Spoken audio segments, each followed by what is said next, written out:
All right, well, the wait is over. Let's go ahead and kick off our top 8. It's Alan ZQ versus Sean Dhawally, Annie versus Kaisa. We have I've seen so much of Alan this weekend. This is my 3rd time covering one of his matches. He's just played absolutely excellently with this Kaisa deck, really understanding his role in each game, knowing how to capitalize from going second and get those extra points and catch up. I'm really excited to see more of him here. I'm curious to see if he's stuck going second again. Looks like this time around, Alan does get the die roll win to go onto Warrens from the Annie and Reaver's Row from Alan ZQ. We have seen the Warrens from the Annie over and over again. This is that scrap heap in the main. You side them out for games 2 and 3, but your game 1 is just so potent as the Annie. And Reaver's Row for Alan being on the more low-to-the-ground aggressive build, this allows him to leverage his Kaisa Survivor a lot more to get those draws. And with the smoke screens, he is able to bluff that Reaver so effectively by sending in small units and saying, would you like to go home, or would you like to potentially get completely blown out? Well, the Reaver's Row is also good for Dhawally here in that Vi is one of those units that oftentimes you're forced to play it early and it can be a little fragile, and getting it into a battlefield means it's likely to get crushed. But with the Reaver's Row, you can use it to go in there, they go in and you run your Vi out and protect it, even if you don't have access to something like a flash or a fight or flight. We do just have these early developments. Survivor from Alan on the 2nd turn. Merchant was the first play from Dhawally. This does mean that Alan is completely tapped out, so this is all up to Annie. What do you want to do? How many cards do you want to be able to cycle through? Because you can have the Merchant move in to the Warrens, get the Conquer. You get 2 of the discard then draw triggers and accelerated Kaisa for another draw. So with Alan not having anything open, this is exactly the kind of turn that Sean wants to have. Yeah, going in with the Kaisa first over the Traveling Merchant, wants to draw the card from that before deciding any cards wanting to discard, get the most information, know what you need to do over the next couple of turns. Also, Kaisa and the Zon Warrens at least threatening a trade with the opposing Kaisa instead of the Merchant going there and probably just getting eaten. Yep, and then the Merchant instead can go to Reaver's Row, and if Alan decides to run in there, you can get another trigger from the Merchant when it goes home to try and find the combo pieces that you need. Yeah, another Reaver's Row good with Vi for Dhawally, also good for Traveling Merchant. Go, ready up those 2 runes, back over to Alan, going up to 6 on this turn. Really, it's going to be up to what removal spells he has access to, because the unit combat is not looking too favorable straight away, but a Stupefy can help change that.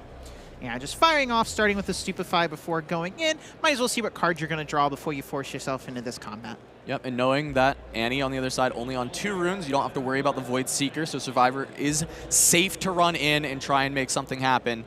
The question can be, is there just a fight or flight from Sean that's going to help out in this spot? Does he want to expend the resources to do so? Is he still worried about a Ray just cleaning up his Kaisa afterwards? But is that still a worthwhile trade?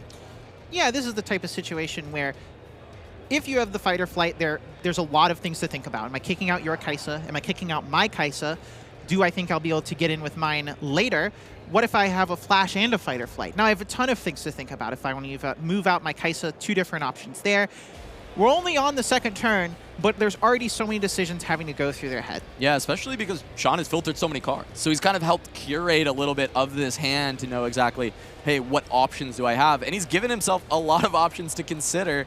It is just going to be a fight or flight, and he will pick his own Kaisa, playing around a Ray, dealing with her after the fact. I think the other thing you had to be afraid of was that Darius. There's already been a Stupefy played this turn. Darius 7 might. If you kick out the Kaisa, but your Kaisa gets eaten by that Darius, that's a devastating start to your game. You're left with a Traveling Merchant against Kaisa and Darius. Not a fight you're happy to be having. Yeah, the other big thing to look at for the Annie decks is they usually like to keep the Survivor alive as much as possible if they can, because of its ability to draw additional cards. Unfortunately for Sean, this is the worst case scenario, is that Alan has the Falling Star to follow it up, deals with the Stupefied unit and also the Traveling Merchant. And so the fight or flight essentially just ends up kind of going to waste. Yeah, that Stupefy really getting double value. First, forcing a usage of that fight or flight, kicking out the Kaisa, then still being shrunk and letting that Falling Star be a 2-for-1. Really, really powerful combo when you're able to use those 2 together. Yep, and now even the follow-up being a Noxus Hopeful means that there's just 8 might on the board for Alan into nothing from Sean after that turn cycle. Now, of course, Alan down to a single rune, so at worst, Stupefy or Ray are what we're looking at as the range, but Sean still has to find a way to get back on board and start pushing the tempo of points. He doesn't want to fall behind. That's where Kai'Sa can really excel. If Kai'Sa can be the first to 6, then they don't have to worry nearly as much about that Vi Ride the Wind. Yeah, and Kai'Sa is a deck as well. Alan, lower on time warps than others, but they have a 6-point combo win too. Just have both those battlefields, use that time warp, and get there that way. Using a stack deck here from Sean, possibly leading into a Darius to take out this Kai'Sa. Doesn't have to be too afraid of something like a Stupefy, but a Hextech Ray could cause a trade. Yeah, and we've seen this a couple of times where that is such a scary spot, and for the Kai'Sa, it's generally worth it to just expend that Ray, let that 2-for-1 happen, but you deny the points, you deny a big threat, really the biggest threat that exists within the Annie deck outside of Vi, and that's more of the combo later that you're worried about. So those Dariuses are kind of the main thing that you have to deal with that prevents you from finding the hold. So if you can get through those copies without losing too many points, you can find a lot of space, and it is going to be the Darius. We'll see if that one rune is a Ray. Alan also wouldn't be excited to expend a Ray because he's already used Daughter of the Void, so he will be deramping in order to cast a Hextech Ray. However, in this Annie matchup, the point total is just so critical, and we actually see Sean not even wanting to chance it and moving towards the Reaver's Row instead. Yeah, this Darius is a big threat. It is a lot of pressure on Alan to be like, okay, you better not leave any units in this Zon Warrens, because I can always back it out, ready it again, and go and fight whatever you leave here. And there's a lot of pressure to just make sure Alan can't be threatening points in the same way and keeping up with you, because if you can't accomplish a Vi Ride the Wind, Alan will eventually overtake you and beat these battlefields with things like Thousand Tail Watcher. Yeah, we are going to see Alan awaken, and now it is look at the Reaver's Row, but second Falling Star, critical piece of the matchup to keep this board clear, and is just going to make way for the Hopeful to take the Reaver's Row and leave Alan catching up in points, still a little behind Sean. He's not quite on the full cadence, but just one step behind, and now so far ahead on board as he establishes a Pouty Poro. Yeah, I mean, the double Falling Star is really tough for the Annie deck. This game we got to remove 2 units with it, then take out a Darius for a massive energy gain. Just getting to be really efficient with those plays, where Annie, normally a deck that gets to be efficient itself by readying those runes at the end of a turn, but hasn't been able to really capitalize on those. The one Fighter Flight that got played pretty much got countered by a Falling Star. Yeah, no, I mean, the Fighter Flight did nothing. I mean, of course, Sean is playing around a range of cards at that spot when he casts it. Unfortunately, the worst one was the one that was in hand for Alan at that time. And yeah, as you said, there's just not been any value out of the Annie Legend in this game when we've seen throughout the tournament so much value accrued from it over and over again, which is shown why we have 4 Annies in our top 8.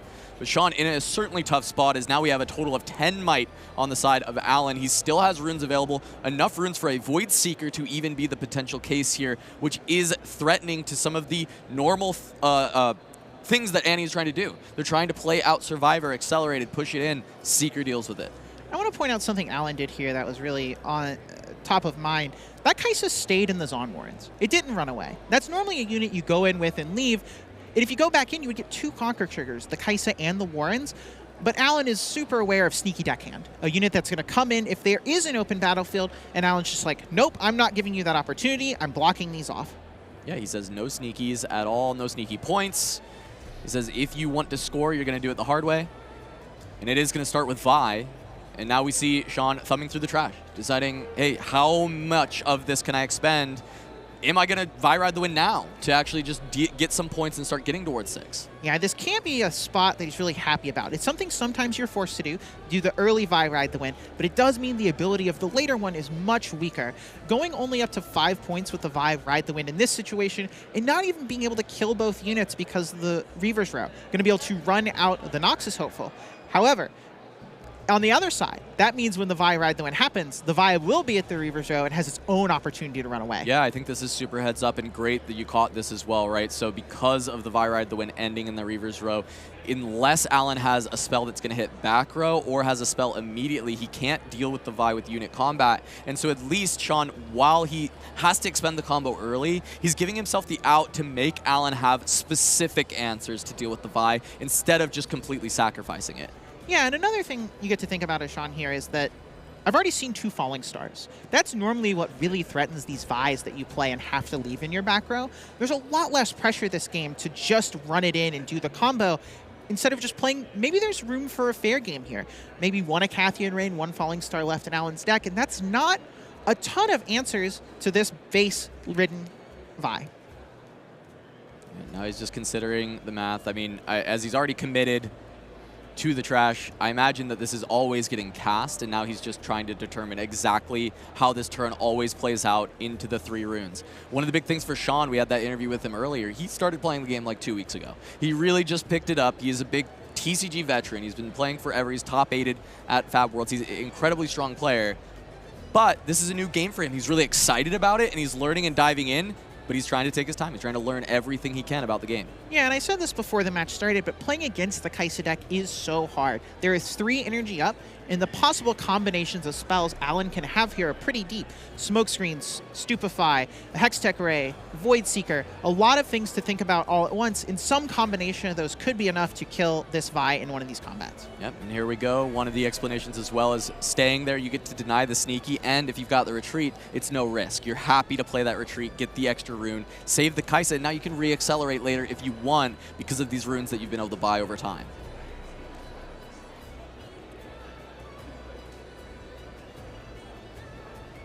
There's an interesting decision here, it seems, for Sean, considering discarding the sneaky deckhand. Knows it's not that good left in this game. Who cares? But now it's, do I back this up to my base or go to the Reaver's Row? Deciding the Reaver's Row, think it's worth the point. But if you are scared of a Void Seeker on Alan's turn and you don't have access to a flash, it's possible you just go back to your base. You're already at 4 points. The even numbers matter way more. So going to 5, maybe not the most important thing. Yeah, but decides to go to 5. I'm curious if it is exactly that flash that you called out as maybe being in hand, so you're not worried about the play from Alan with a Ray or a Void Seeker. And you don't have to worry about unit combat, as we established earlier. The Reaver's Row actually kind of hurting Alan in this spot as that Vi might have a chance to just go home safely. There's the Ray. Is the flash in response, or will this land?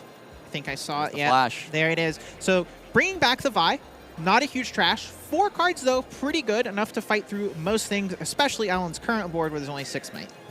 Yeah, and this keeps Sean in the lead on points. And Alan, yes, he can conquer both sides, go up to 5, but he's not actually gaining much traction this time. And Sean, because of this on Warren's game, even though he spent 6 cards from his trash, already has 4 more there ready to go to pump this Vi up to at least 7 going into the next turn. Yeah, I mean, the Zon Warren's game for the Annie deck is so powerful. A lot of your deck is about getting the right combinations of cards at the right time. Cards like Flash and Ride the Wind, there are situations where they do pretty much nothing, and having access to an easy, repeatable way to loot past those and find other things that you do need in those situations, in addition to making those Vi's better, adds so much to the deck.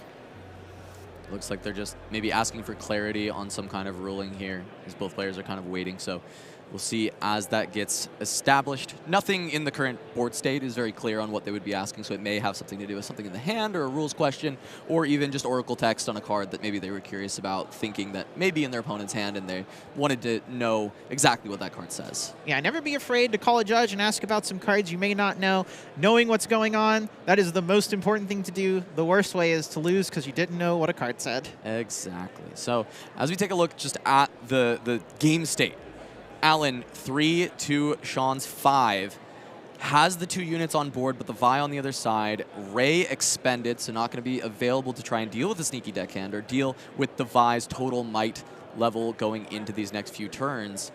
Alan, we assume, will go up to 5 on this turn. He's got 2 units back. He can easily move them in. Void Seeker, a potential answer, but with so many runes available, it's possible that Alan still has some additional game. We know at the bare minimum, he can accelerate the Kai'Sa Survivor that was retreated on the previous turn.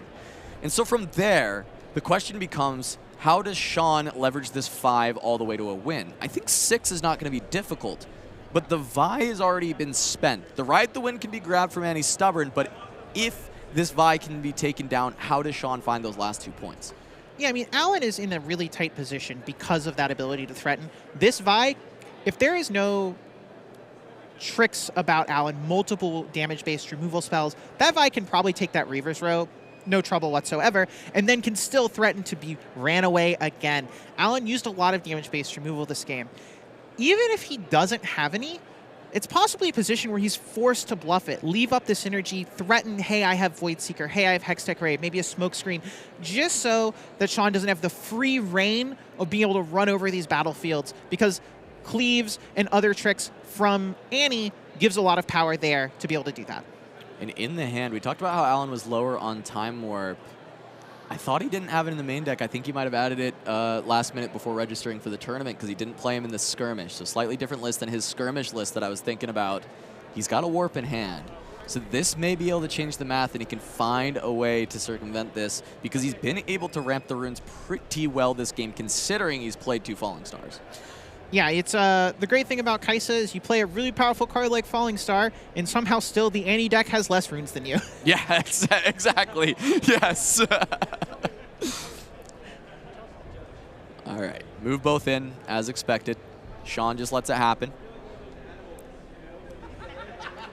Back row can be filled. Darius being held by Alan currently. I see a Raven Bloom as well, considering what he can develop back row.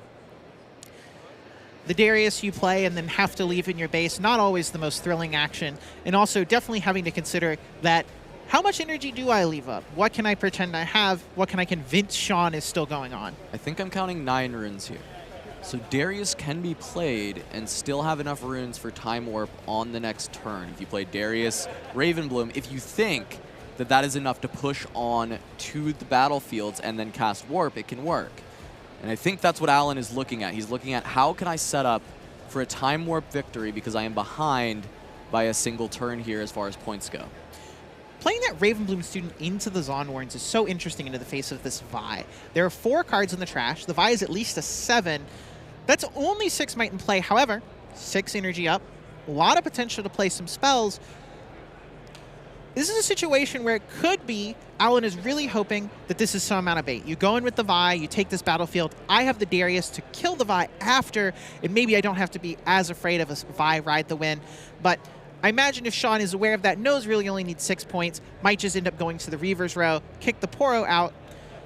It's a tough situation. You do have to be considering, I need to make sure I don't lose to Time Warp.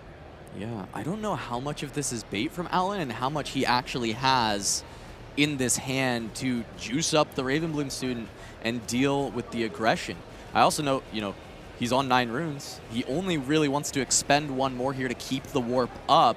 So how much action does he have that's not going to deramp him out of the warp range in trying to deal with this? So a lot of questions to be answered on this turn from Alan, but he's asking so many questions of Sean to say, what do you want to play around? What do you want to try and deal with here? Yeah, I'm sure Alan is also pretty thrilled if Sean ends up having to recycle that Ride the Wind. It's one of the 4 cards in the trash. The Annie can pick it back up. There's some good things in that trash, and if they get used in this way, Alan doesn't have to worry about them as much. However, I do think I saw another Ride the Wind in Sean's hand, so not as worried about using that one out of the trash, but Alan doesn't know about that. All right, big decision for Sean.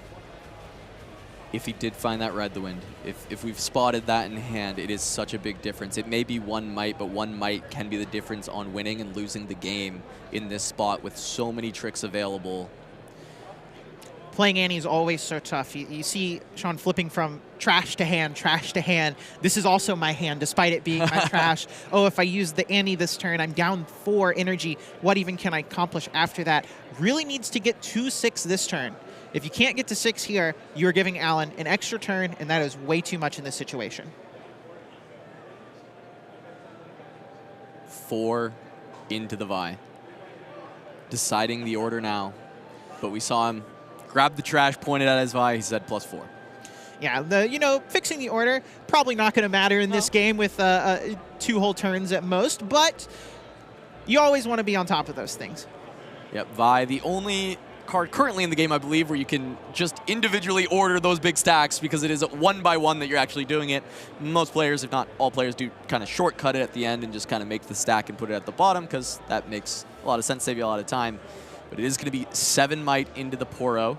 Alan just says that one can come home. Yeah, I mean, this is a pretty loud thing that Alan must be like, okay, you definitely have another Ride the Wind. Yep. Otherwise, you would not pump your thing and then go into this Reaver's Row in this same way. Looking at the runes, Sean can go Darius, send it in, Ride the Wind the Vi if he wants to try and brute force through this setup from Alan. It does seem like Sean is potentially really playing around a Void Seeker or a Smoke Screen here. That 7 value against the Poro does mean those don't remove it. Darius, also another 7, though if that is going to the Zon Warrens, if Alan does have access to one of those spells, it definitely will be that.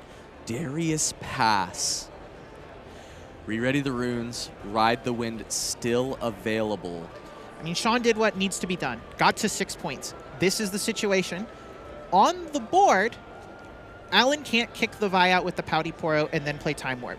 That is not an option. So something else needs to be done, and Sean will get at least one more turn unless there's a big Accelerate unit to come kick this Vi. What Alan can do, though, is he can retreat those units back and then warp. And also, because he was at 9 runes and he didn't expend one on the last turn, he has enough to go for the Ray, enter with the Poro, and then warp. 11 runes, definitely different than the 10 that I was counting, thinking of that Darius we had spoken of last turn. My brain shortcut that he'd used it, but yes, yeah. Having that 10 here, huge. I imagine this is going to be a pretty swift end, giving Sean a chance to think if he wants to do anything, fight or flight this Poro out, but that's not really going to matter in this situation in the face of the Time Warp. Yeah, the question really becomes, do you Ride the Wind here? And push your Darius in, reconquer, go to 7, send the Poro home, and hope that it's enough. But he has to think about, is Time Warp in a range of something that he's willing to play around? I think he would have been more aggressive last turn if he wanted Time Warp to be in his range. And now I'm wondering if he sees the writing on the wall that this may just be a warp in game. Yeah, trying to think of, I certainly can't beat your perfect hand. So what of your hands can I beat? Well, if it's Time Warp, I think I have to do the Ride the Wind. If it's not Time Warp and it is a pile of Accelerate units or more removal, what is the best way to try and fight through those? This Darius, really important with that Vi in the trash, but it seems we let it happen and there's the Shows it, Alan reveals the warp, and he gets game 1 here in our first match in the top 8. Very tight play from both players because Sean is just 1 turn away from an easy Ride the Wind victory with that Vi. Having to leverage it early, though, because of Alan's pressure via all the Falling Stars. Yeah, I mean, the double Falling Star start against the Annie deck, really tough. Sean never really able to capture a bit of that board presence. Doing exactly what Alan wants. Can't stop from getting a few points as the Annie deck. You're going to sneak some of those in. You still get to put that pressure, but never letting them come easy. Always need to expend those resources, forcing that early Vi, eating the trash. A lot of things that really important in those games, and Alan doing a great job to never let sneaky deckhands get free points. Yeah, and this time, I mean, it was Kaisa on the play. This is a very aggressive matchup. The fact that Sean was even able to turn around the point advantage being on the draw. We'll see going into the play for the next game with Annie. Very likely, I'm going to expect Arena's Greatest on the play for Annie, which is a very tough matchup for anyone else going against that deck. It's why this deck has had so much success. You've got your game 1 Warrens, which is hard for anybody to deal with, and then you've also got an on the play Arena's Greatest, which can be just a nightmare. Yeah, well, NT did succeed on doing so, and we'll see if his teammate can succeed in the top 8 as Sean Dhawally back against the wall. Annie on the play on Arena's Greatest against Alan ZQ, who has gone for Candlelit Sanctum as the second battlefield. I know Alan likes to find a neutral battlefield that's not going to ever really hurt him against his opponent that he can have whenever he knows he'll be on the draw. Yeah, getting in here with the Pouty Poro as the first play, much less fragile to that Falling Star in the first game. Traveling Merchant getting cleaned up really easily. Definitely something that is nice to have for Sean. Yep, double Pouties on the board, 1 for each player. Now up to 4 runes for Sean, but this is always where you can kind of look for that sneaky deckhand to gain value. Get a Conquer with your 2, and then deckhand up to those 3 points already. And Candlelit Sanctum, I mean, Sean, this is going to be nice for him as well. You are playing a deck that is combo-oriented, and you are still looking for those pieces. And while you don't have the filtering of Warrens, Sanctum allows you to filter in a similar way. Yeah, I can believe that the Candlelit Sanctum is actually stronger for the Annie deck than the Kaisa deck. You're looking for such specific cards. Part of what makes the Annie deck, the Kaisa deck so good is all of your cards are pretty equally powerful. And it is just going to be that sneaky deckhand for Sean. He goes up to 3 straight out the gates, and it's up to Alan to start to answer back and claw back some of these points. He's not behind in point cadence yet, but seeing as how the sneaky deckhand is that quick accelerate, get the points, usually you're going to fall behind in these spots. Yeah, I think you can get a good read on Alan's hand here. Did not have a Hex Tech Ray, very likely to have played it there, and I think that means that Sean knows, okay, I don't have to worry about that one for at least a little bit or until you get some more cards in your hand. All right, Alan pushes the Poro, says pass, offers the trade. Sean happy to oblige. Potential opportunity for an accelerated Kaisa to go in, but a Void Seeker here could be really good from the other side. Yeah, devastating even if it comes out from Sean. It's not the Void Seeker, just a flash to bring back the deckhand, but can allow it to pivot over to the Sanctum again, score again, get another Sanctum trigger for Sean. So I think he's relatively happy with how this turn played out, even though Alan will get a score and a draw. Alan had the option to do this fight in the other direction. Send the Poro into the deckhand, then try and send the Kaisa into the Poro. However, if that had happened, this cleave on the deckhand would have gotten a Candlelit Sanctum trigger. Instead, that doesn't happen, and I think Alan knew this was a possibility. All right, and here is one of the sideboard pieces from Annie. I'm surprised this one came in. I actually didn't realize they were liking the Draven in the Kaisa matchup, just trying to have a big guy. And the fact that they've scored 4 points already means Sean does have this Draven showboat at 7. Yeah, the game you're on the play, you get to have that Arena's Greatest. It's so likely the Draven gets to be above a size that Falling Star is going to kill very easily. You get to keep it in your base. You get to use it when you're ready. And it's kind of another unit you can do some Ride the Wind tricks with. It's very large. If you're able to sneak it in on their turn when they move in off your Ride the Wind, you can get a nice extra point that they were not expecting. Yeah, and it makes this awkward for Alan, right? He plays out the Darius. If he wanted to send in Darius to the sneaky deckhand, he's just feeding it to Draven. So he just plays it and passes to keep it back to help maybe deal with the Draven later. But that just means Sean is just going to 6 here, and this game is very likely just a blowout. It is just Annie on the play, Arena's Greatest, found the deckhand. It is hard to beat this as any deck. The tough part about having to concede these points is that the Draven does just get bigger. Not only are you more likely to lose, but if you couldn't answer the Draven before, it's not like it got better for you.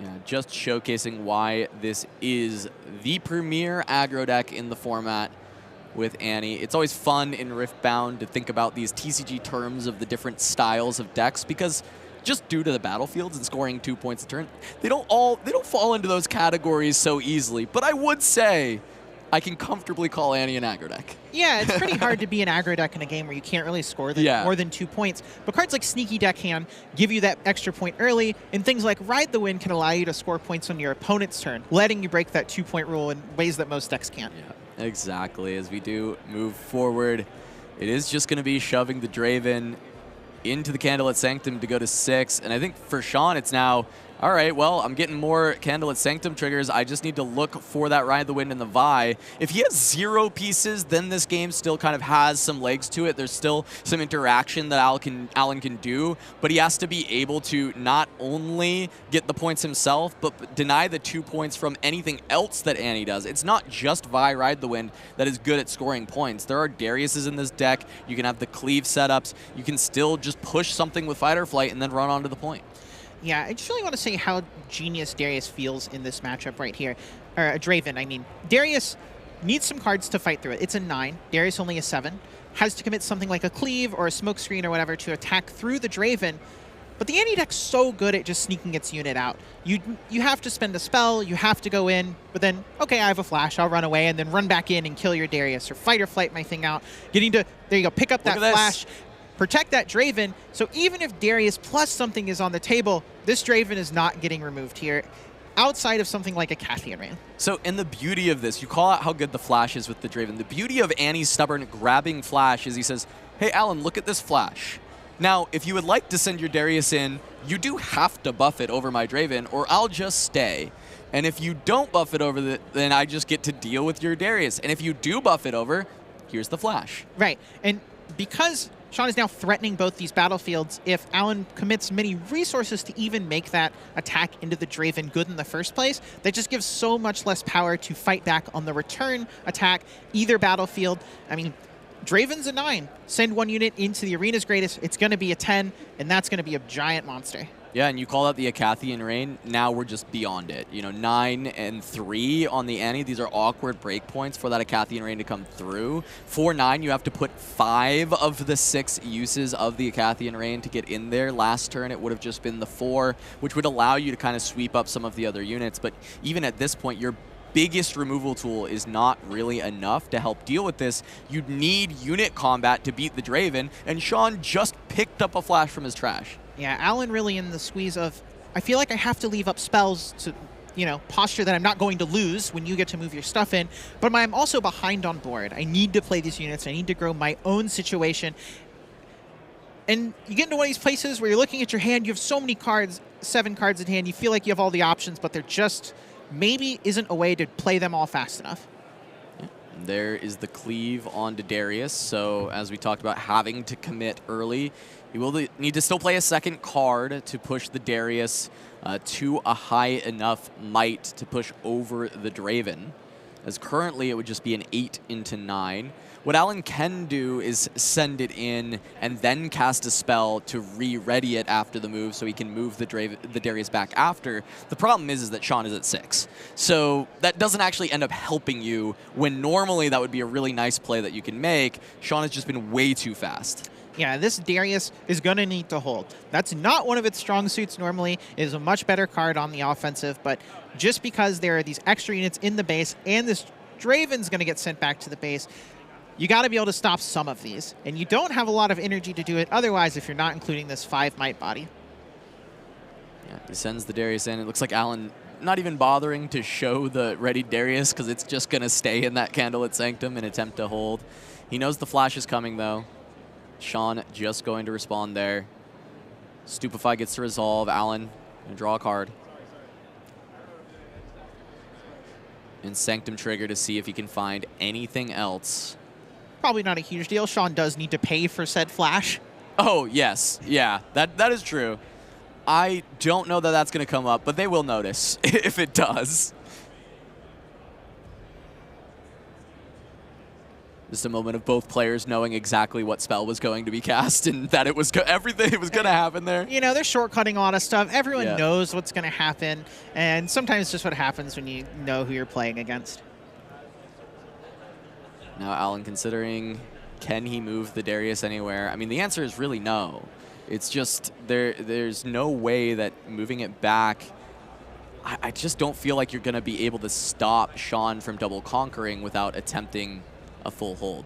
There was a world where if Alan has a Hextech Ray and a Void Seeker, you can move the Darius back, let Sean conquer with the Draven, and then remove the other 2 units and not That's allow. fair, yeah. But that doesn't work against Ride the Wind or another sneaky deckhand, or even something like a Gust on the sneaky deckhand to return it to hand and replay it. A lot of things that would make that just a play that doesn't really work out. But, Alan's in a rough spot. It is one of those situations where you see your opponent has 3 cards in hand, and you kind of have to create for yourself okay, if it's what 3 cards could it be that I could maybe beat, I have to pretend it's those 3. That's how I'm going to play this game. Yeah, well, now it can be anything because it's a stacked deck, and so Annie is going to be taking the pick of the top 3 cards of the deck to see which one is best. Sean picking very swiftly. Have to imagine it is a piece that he has been looking for in this game, or at least one that can make this conquer relatively trivial, as he does still look through. I mean, this is 9 might Draven, so it's up to 14 total might on board. Realistically, the deckhand just tries to walk into Arena's Greatest to see what's going on there, see if Alan is going to expend any spells. Yeah, you can assume you're going to be able to get that first point, bring that Draven up 1 point higher into a 10, and then you have to go through those permutations of what could Alan have that could blow me out. Okay, 3 energy. I think the 2 best things possible are a Stupefy and a Smokescreen. That's -5 on the Draven, brings the Darius up to a 7. maybe too hard to get through, but if Sean has something like a fight or flight, it's going to be really hard for Alan to beat through that in any way. And I have to think off the stacked deck, Ride the Wind, Fight or Flight. These are the cards that I'm expecting were found.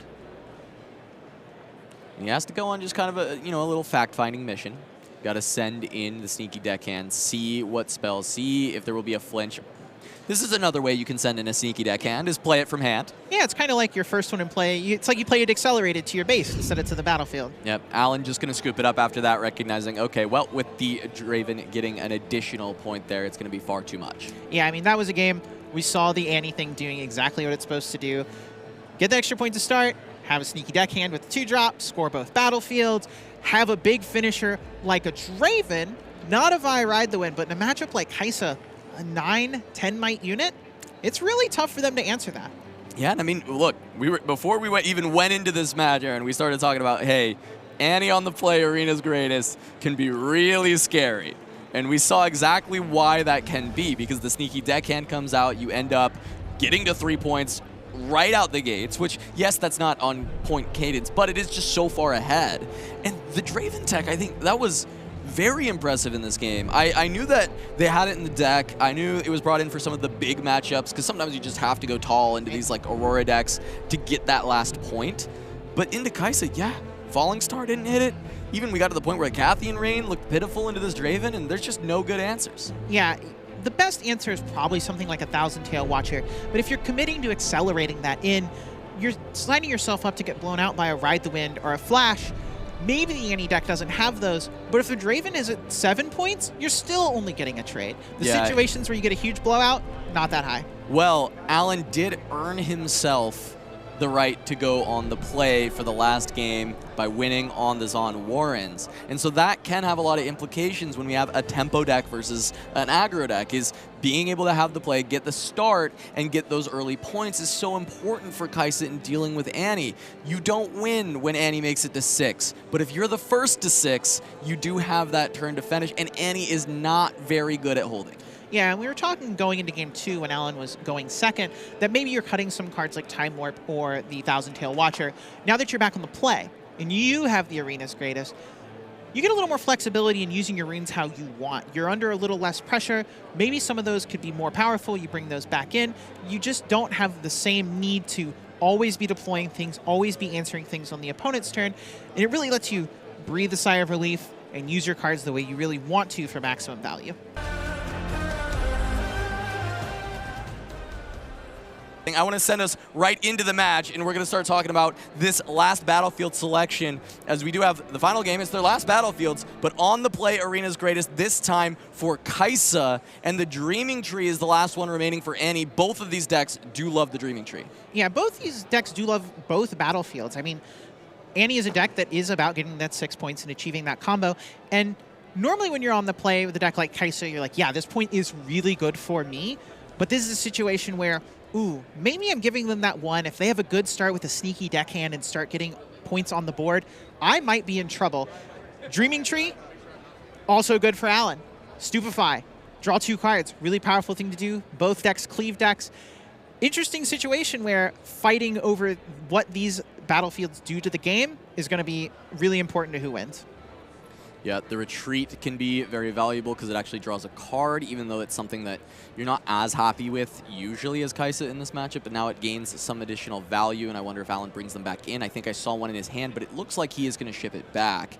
And I think he just needs to mull 2 because I did not see a 2-drop for Alan. This can be disaster if Kaisa misses the 2 going in, and especially if a deckhand is found. It can be salvaged a little bit if you do have the Ray to answer the deckhand, so at least you don't have the 2, but you have the response. And we'll see what gets found, but to kick things off, it looks like a smoke screen drawn.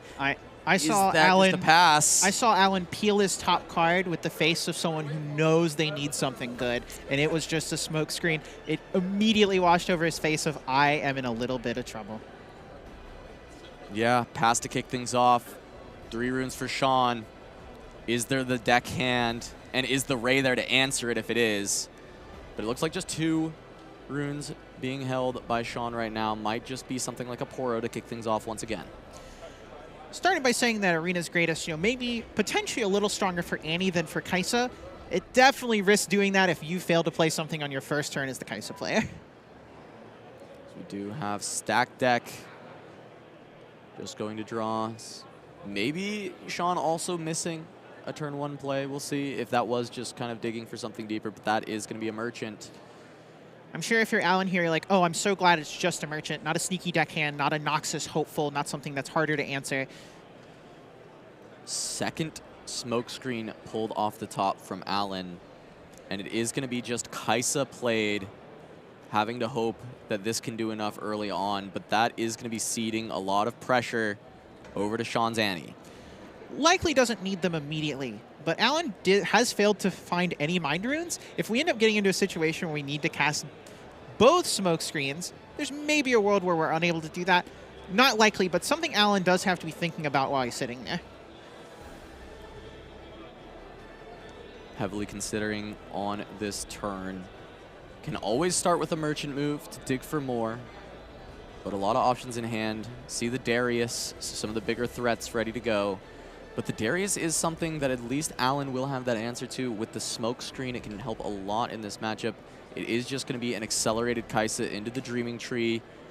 He's got the flash that can help draw a ton of cards as he starts out with a draw from the Kai'Sa. We saw this game 1 with Sean choosing to accelerate the Kai'Sa before moving in with the Traveling Merchant, really valuing maximum information of cards in hand before having to decide on a discard to that effect.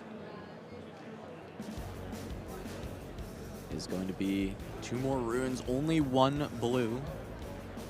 With the double smoke screen in hand, something to look out for. Will have more coming up, but on this turn, if it is a card that he wants to deploy, using the Kai'Sa ability is one way. That is going to be a cleave on the Dreaming Tree. Get a draw, try and push over the top.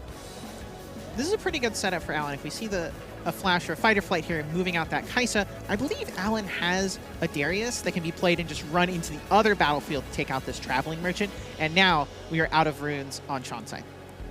Yep, fight or flight just to save Survivor. See this time and time again. This also has the additional text when saving Survivor, this time of drawing a card, being on the Dreaming Tree. Yeah, this is a game both players going to have a ton of resources. Kai'Sa's on both sides, Dreaming Tree going on. Got the Traveling Merchant making sure the card flow is going really well for Dhawally. That is something that really incentivizes and pushes for the person who is using all of their energy and playing all of their cards every turn, which is where Alan struggled to start. Just as it's not on the screen yet, the point should be 3-2 as of now. Sean in the lead. Darius going to come in ready. Called out this could be the easy response if Kai'Sa had been pushed back, but this is also just allowing an easy cleanup of the Merchant and for Alan to push up to 3 as well.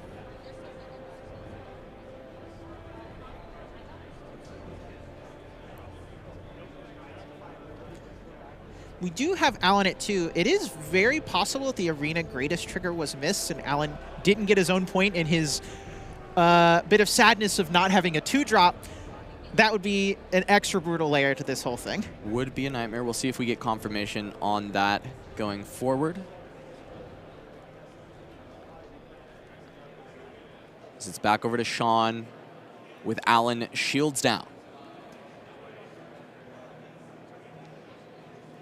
A cleave for Sean here would be really great. Allow you to move in with your Kai'Sa, draw a card off the Dreaming Tree, conquer over the other Kai'Sa, draw another card, really push that advantage of not only am I up on points, I'm up on cards and battlefield presence. Without something like that, maybe a bit of a tougher combat. Maybe you have to trade Kai'Sa for Kai'Sa. Not the most thrilling thing, but if you can't get over the top of these other units, you certainly don't want Alan being able to bully you around with keeping them and getting points. Sean considering pushing in. I see a couple of Darius. I think I see 2 copies of Darius in hand. It's 1 or 2. I think there are Dariuses, but no cleaves or stack decks. Can't get them accelerated this turn. A bit of a clunky hand despite having a lot of filtering and card draw going on. Yeah, it felt like nothing really ties it all together. Can just develop a Merchant. There's a Vi, it looks like, as well. Sneaky deckhand. Some of these small units really unhelpful against the board of Alan. I do see a Gust, which is a 1-cost play, but you can't play it on this board, unfortunately, for the Darius. So So close to being able to make a really strong play with Darius here, but just a little bit away. Yeah, and for Sean, he just says, okay, well, I have these sneakies. I have to do something, so I'm just going to trade Kaisas so that I can get the sneaky deckhand into the Dreaming Tree, and it will just overall be a development turn. Likely to drop maybe just a 2-drop to follow up, and the Darius will stick around for Alan. Now, it does have the Gust, so if the Darius, moves back to base, 2 spells, tries to go into the Dreaming Tree, can always Gust your own sneaky deckhand back to threaten the other battlefield that is maybe left open. Yeah. To Gust it back and draw a card, very valuable in these spots. Often used against your opponent as a tempo piece in these anti-decks, but always have to remember, there is the ability to use it on your own units. We often see that through Annie Stubborn to actually get another spell off of that card. Also, just yet another way to keep those ever-valuable Vi's useful and safe when you have to send them to the battlefields early. 100%, as we do have Ravenbloom Student going to be committed to the arena's greatest. Darius going to come home. Second card will ready it. And it may be exactly what we expected to see. Darius is going to be increased to 10 might there. Moves into the deckhand. Sean has to decide if a Gust is worthwhile to trade it for another card. I think if you're Sean, you can have a pretty good guess that Alan doesn't have another card to play this turn, because Alan just cleaved before going to the Dreaming Tree. Had to do it to ready up that Darius, but if there was another play coming, absolutely would have chosen to do that first, move in, and be able to draw that card. And this is where the smoke screens start to come into play. We talked about how maybe Sean's hand is Darius heavy, and so setting up for the Darius turns where he tries to send in and conquer over Alan's Darius Treferian and Alan's Student. Those smoke screens are massive at dealing with Treferian as a threat. Yeah, I mean, -4 might, a huge amount of might. A Ravenbloom versus a Darius with a single smoke screen is a trade. You don't even need anything else to be going on, and that's a trade I'm sure Alan is really happy to be making now, let alone if there's a second spell like a Stupefy or something that is cheap and easy and costs you very little. Alan scores the Dreaming Tree up to 4. Behind cadence of Sean, but this time he gets to keep up 4 runes with action, holding both battlefields. And the smoke screens drawn back to back early on in this game. This is their time to shine to try and show why they're in the deck.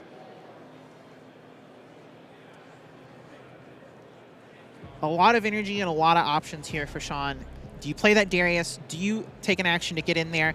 Are you afraid? Alan left up 4 energy. That is a lot of tricks possible. Again, thinking of Void Seeker, Hextech, or Smokescreen, Stupefies. Darius on Alan's side could become a 7. Ravenbloom Student might be a 3, a 4, or even a 5 if Alan's hand is really high on cheap spells. I love this from Sean. You send the Merchant first and say, Alan, show me a spell.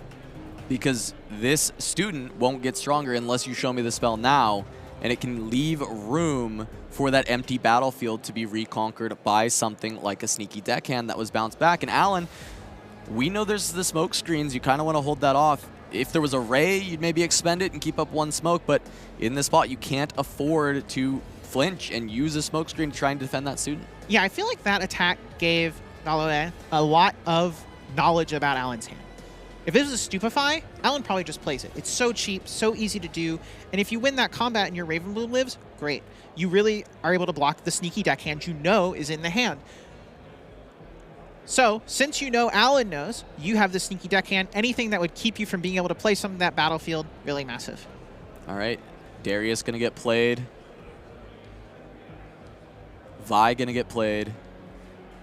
Only 1 rune left, just gonna go into Arena's Greatest. Not even going to bother with Alan's interaction. Says, you know what? You've got 4 runes. I'll respect it. I'm just going to try and score this and call it good. Yeah, I mean, my Darius is a 7. You might have a smoke screen. That would be really bad. You might even just have a Void Seeker. But that would give you a trade and allow you to use these runes in your Daughter of the Void in a way that I've now forced you to just not spend your energy. Leave those cards in your hand. Let me get back to being ahead. At 5 points, not the magic 6 number, but every point does matter. This is the scary thing, though. For Alan, I think he's happy anyway with how that turn played out, because he goes to 5 with Darius on board. Play 2 cards and you can pivot over towards the arena's greatest and try and deal with Sean's Darius.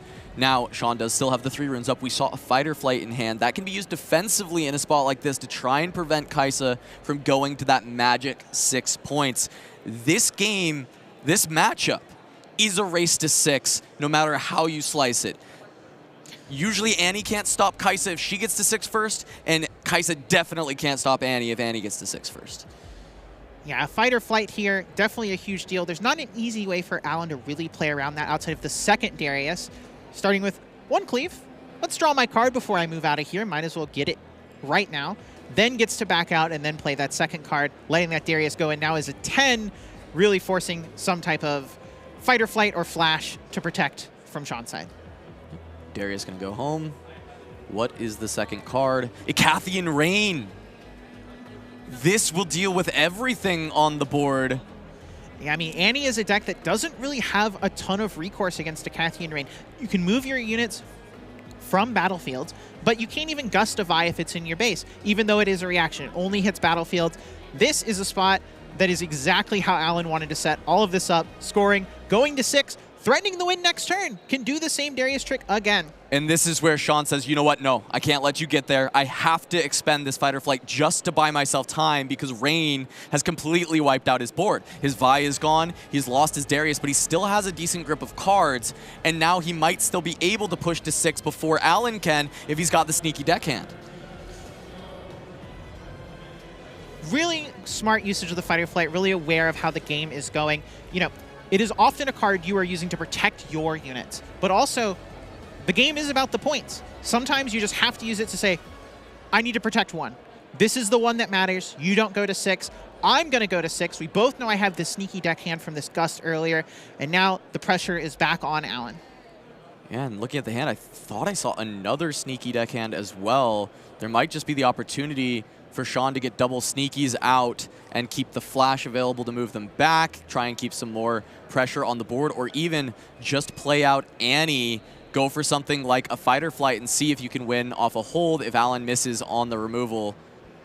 It's going to start with Annie. We'll see what card he grabs. I feel like fight or flight is an easy Putting that to consider. Annie into the battlefield definitely makes me think fight or flight is a likely choice. Just getting a stack deck, though, possibly has something else here to help protect. You have 2 units there. That's not going to beat the Darius in combat, but that's claiming, okay, I'm going to answer your Darius, so you need 2 removal spells to get these out of here. Holds the stack deck, not going to cast it on that turn, keeping 3 runes up, threaten Void Seeker, threaten more. At the Magic 6, but no Vi in hand, no Darius in hand, none of the big units that Sean would need to actually finish the game.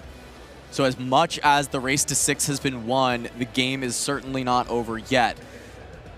Not being able to find enough draws off the Dreaming Tree so far to get there and assemble the combo, but there's a flash in hand and 2 units there. That's going to net another card.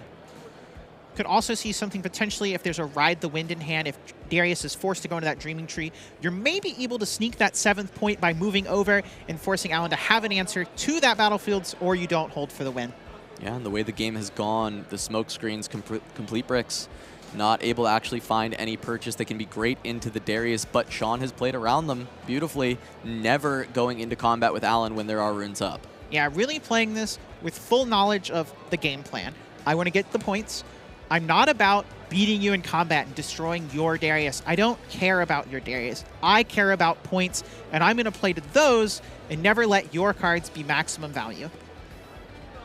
Now Alan taking his time, looking through the trash for Sean, trying to see what cards could be available at this 3 rune total. What does he have to play around? How can he still hold on to win this game?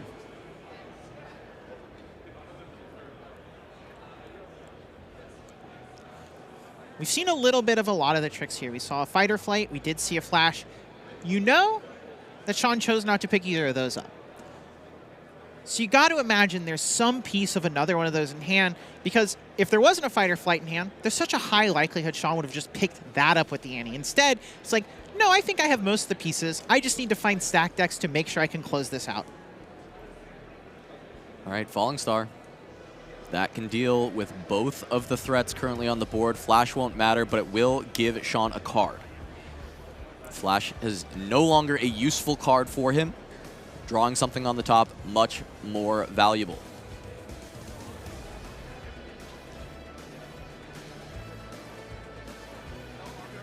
Up to 6 for Alan with the Darius into Dreaming Tree. Stack deck just going to be played on the showdown, being rune efficient. Gotta cash that in while you can. You gain a lot of information. You know your units are dead. You know, I probably have to win this turn. Alan's going to 6 and I can't stop him. And now we talked about how those smoke screens have been dead for much of this game. But going into this final turn, that is representing -8 to whatever tries to go into the Darius, plus the ability to send Darius up to 7 by playing 2 cards on the turn. So it opens up a possibility where, depending on how big this trash is, which is rather large, that you can actually still deal with a Vi Ride the Wind. The trash looked to me to be about 12 cards. That's only a 15 on the Vi. That's a really close number. If there's a couple more cards there, that would tie a double smoke screen. And we talked so much about how important, how Kaisa can't beat a Vi Ride the Wind with a big enough Vi. And Alan might be setting up to beat exactly that. Yeah, I mean, I don't feel bad about saying you can't beat it, but there's just some exact combinations of cards that get there in so many different spots. This Kaisa deck's so resilient against even decks that are designed to handle it, to beat it. I really want to call out Alan here and the resilience of this game. Started off with a hand that was not that good, did not make a play on turn 1 while going first, while bringing your own Arena's Greatest, and Sean had the sneaky deckhand. But this game is now 6-6 with Alan threatening the win if Sean can't figure out how to answer this Darius or put a win of his own on the table. And that's despite everything. Showing a Vi Ride the win, and Alan didn't says flinch. do it. Yeah, show me. Alan says do it. Let's go through the motions. Yeah. Alan said play it. Make it happen. We might see Sean have his heart broken here. He definitely thinks he had the game won in that moment, or maybe just wanted to see what could happen. That looks like... Yeah, Alan said show me. Alan said do it. Sean's like, are you sure? Is this game not okay? Yeah. All right. You know. And it's top 8. Even if you don't have it, Alan, you make him do it. I got 7 runes. Make it happen. 7 runes. I can play so many things. Let's, 3 smoke screens. There's the first one. Alan says, you know what? That's fine. Hey, you can have the first one. There we go. Plus first 14. one's free. I imagine we're going to see this Ride the Wind eaten as well to make it plus 13 or 15.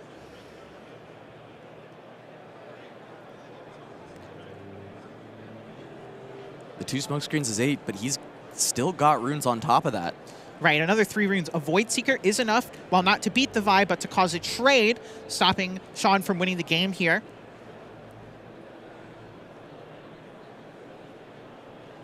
And Sean considering if he can actually play any more cards. Yeah, what are the possibilities? You have 7 energy. How many cards are in your hand? A lot of things to go through. What are the pure mutations that can beat this? There's not a ton of them, but we do know Alan has 2 of those smoke screens, and that is what you need to get started on this math. Start with Void Seeker on to Darius. It's going to draw an extra card. 1 more into the trash, plus 1 more to that Vi.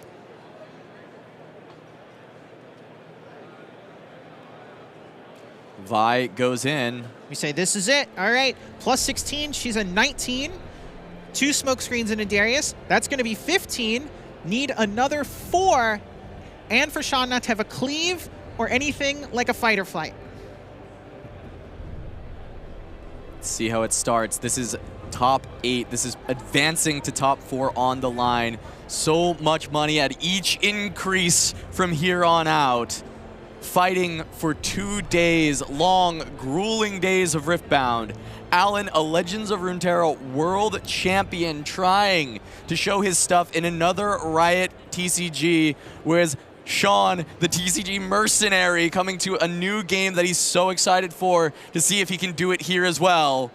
On the Annie deck, that he and his team cooked up over the last 2 weeks that they believe is the best in the format against the Kaisa that's proven to be the best across Origins so far. Alan just has to do the math so many times, has to make sure this is the situation. There's the first smoke. -4. Take it away. Smoke. -4. Ready the Darius up to 7.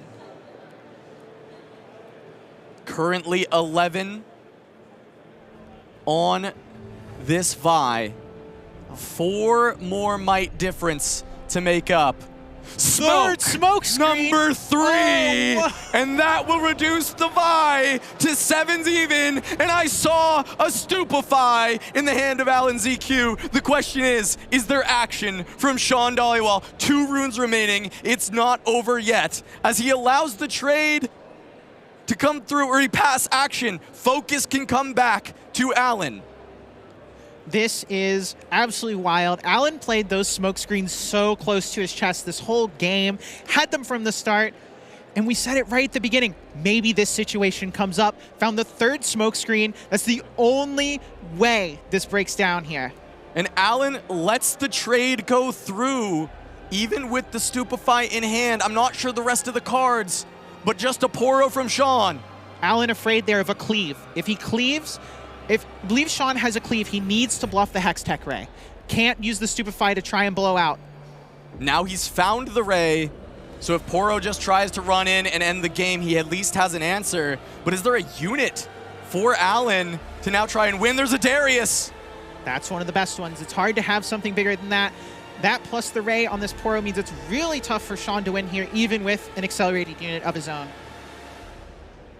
Stupefy plus Ray in Alan's hand to deal with this. We still have some Riftbound to play. Vi Ride the Wind, eat your heart out, does not get it done into the Kaisa that has historically been unable to answer that combo. Sean thought the same thing. He flashed the Vi Ride the Wind, said, hey, are you dead? Can we move on? Can I go to top 4? And that is not what happened here. And you can see he can't believe that this game is still being played. And the Ray will answer the Poro straight away. Sean, no answer.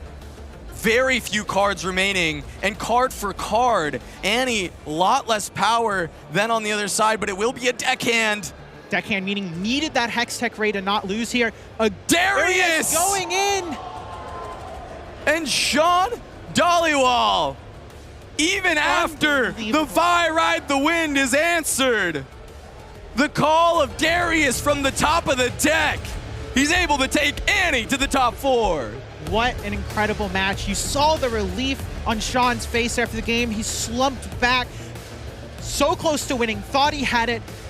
Alan with triple smokescreen, saw it slipping away, was able to find that Darius to score the last point. Absolutely incredible game on both sides. Both players absolutely knew what they needed to do to win. I am at an absolute loss for words on this one. I cannot believe that not only did Alan overcome that big of a Vi on the right, what was it, 19, something like that? Minus 12, yeah, 19 on the Vi as a Kaisa deck with the 3 smokescreen able to push through. I've got no more words for it, so let's hear from Sean himself after the win here in top 8, moving on to top 4. I'm standing by live. I cannot believe the game I just watched featuring Dhawally on Annie. Please explain to me how you're feeling right now in this moment. Like I was sitting there thinking like, okay, I'm gonna make my Vi as big as possible, 19. And before I went for it, I was thinking, okay, if he has like double smokescreen and like the Hex Tech Ray, I'm still okay. If he has triple smokescreen or like double smokescreen, Stupefy and a bolt or something, then I could lose. I'm like, it's possible because of how he's played, but it's like still pretty unlikely. And then he had it, and I thought, okay, I lose the game. You know, I played my little Poro out. I'm like, whatever, you know. I have my Darius, so I'm thinking, okay, you know, if I draw like a Ride the Wind, I have my Darius, maybe I can do something. I top deck Sneaky Deckhand, and I'm like, as soon as I drew it, I'm like, I think I win because I don't think he has a bolt, like a second bolt. So I move my Poro in, he bolts it, I play my Sneaky Deckhand, and as soon as he said yes, I'm like, okay, Darius let it in. And you know, that game I only won because he forgot the arena's greatest trigger. And I had presented that arena in the second game, and I told him, do you want to just both start at 1? Right? Like, so we don't have to remember? He's like, no, let's remember. I'm like, okay. So then in game 3, when he presented it, he forgot his own trigger, and even mentioned in the game, he's like, the reason I like doing that is because I like punishing myself or my opponent, like, you know, if my opponent misses it, it is, but he's like, I like to, if I forget, it's on me, you know, and that's what won me the game, and it's just crazy. Like, it's so many things that game are just insane. Yeah. I can't imagine how you're feeling in this exact moment. You are competing. You're in a top 4 now for the first ever English Riftbound regional qualifier, and you're not alone, still sporting Annie. You have more to go through. You're still playing for best of prizing here, Dhawally, and the only thing I really have to ask is, obviously you're very well known across card game strategy in general. Is this just another day at work for you, or are you also feeling this tension? I was kind of chill, I'd say like Friday and Saturday, because I showed up with kind of like no expectations. I played like 2 Nexus nights, and then like I started playing Annie on Sunday, and like my friends trying to, like, you know, show me the deck. I had some judge calls game day 1 because I just didn't know how the game worked. Like, I'm reading cards, asking what color certain cards are to the judges because I don't know if they have it or not. And like, you know, that's my day, and then somehow I'm in top 4. You know, I'm just trying to play tight, keep, you know, hopefully drawing well. I drew really well that game, so, you know.